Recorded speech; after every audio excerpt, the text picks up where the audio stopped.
বিসমিল্লাহির রহমানির রহিম। ইয়াকা না'বুদু ওয়া ইয়াকা নাস্তাইন। মজুদদার, যারা পণ্য মজুদ করে 40 দিন পর্যন্ত মজুদ করা জায়েজ। 40 দিন পরে যদি কেউ মজুদরা করে, আল্লাহ সুবহানাহু ওয়া তাআলা মৃত্যুর পরে রোজ কিয়ামতের দিন আল্লাহ তাকে অস্বীকার করবে, তাকে চিনবে না।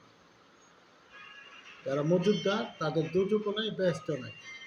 যারা মানুষকে ঠকায়, যারা মজুদদারি করে, তাদের ইমানের বরখেলাপ হয়। তারা ইমান নিয়ে দুনিয়াতে থাকতে পারবে না, মৃত্যুর পরও তাদের কোনো ইমান থাকবে না। যারা মুদিমারের ব্যবসা করে, যারা আদার্স ব্যবসা করে, তারা যাতে মজুদদারি না করে, অতি মুনাফা লাগে। অতি মুনাফা আল্লাহ সুবহানাহু ওয়া তাআলা ঘৃণা করে। 40 দিন পরে, 40 দিন পর্যন্ত আপনি মজুদ করতে পারবেন, 40 দিন পরে এটা পারবেন না।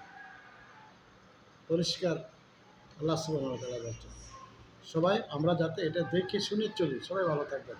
আসসালামু আলাইকুম।